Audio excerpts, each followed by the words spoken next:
साथियों, जैसे मैंने आपको बताया था कि मैं आपके लिए फिर एक नई सोच और नया अनुभव आपके लिए तैयार हूँ।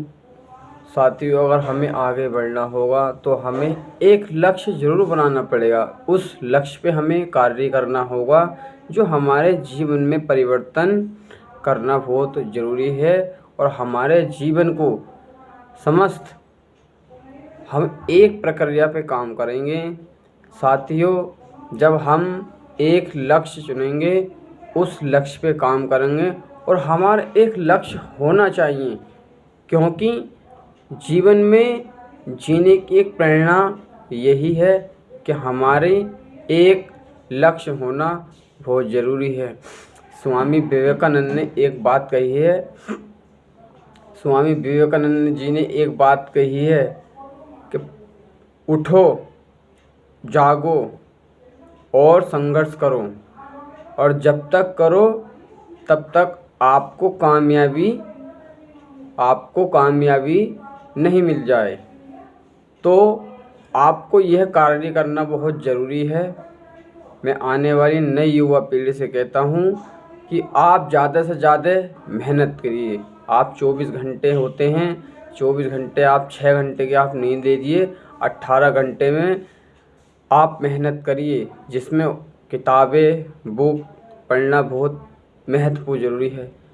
जो आपसे हमारे बीच में जो मतभेद चल रहे हैं, उन मतभेदों को ख़त्म करते हुए हमें एक दूसरों को सहयोग करना चाहिए। जब हम अपने जीवन में एक दूसरे का सहयोग करेंगे तो हम आगे बढ़ेंगे। मैंने देखा है और मैंने सुना भी है और हो भी दिया है कि लोगों के पास एक दूसरे की बुराई करने का टाइम तो बहुत है, लेकिन किसी को आगे बढ़ाने की राय देने का या उसके जीवन को एक अमृत महोत्सव के रास्ते दिखाने का एक सामूहिक रास्ता, जो उसके जीवन कल्याण को एक महत्वपूर्ण योगदान दे सकें। साथियों, अगर हम आज नहीं जागे तो फिर कब जाएंगे। आने वाला जो कल हमारे लिए बीतेगा, कि कहीं ऐसा ना हो कि हम खुद अपने जीवन को एक निश्चित रूप से देख पाएँ।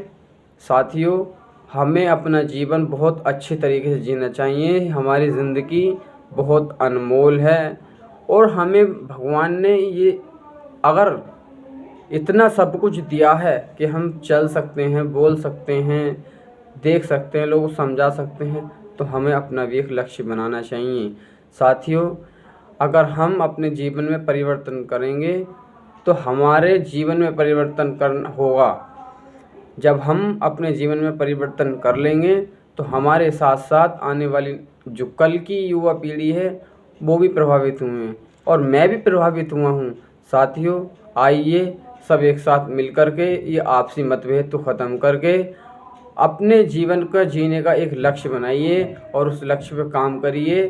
किसी के भी चक्कर में मत पड़िए और कान भरने वालों से हमेशा दूर रहिए और कान भरने वालों से हमेशा दूर रहना चाहिए। साथियों, जो हमारे जीवन में आधी रात जो हमारे सहयोग में खड़ा है, हमें उसका साथ हमेशा देना चाहिए और ऐसी गलती कदापि नहीं करनी चाहिए जो हमारे जीवन के एक प्रति का गलत परिणाम बिठा सके। साथियों, मैं एक बार फिर आपसे ये कहूँगा कि जो आपके जीवन में दिन रात आपके कार्य करता है, जो समाज सेवा करता है, साथियों एक साथ सब जुड़कर नई युवा पीढ़ियों से मैं कहता हूँ कि अपील करता हूँ कि सब इकट्ठा होकर उनका समर्थन करना चाहिए और हमारे जीवन की प्रेरणा एक यही है।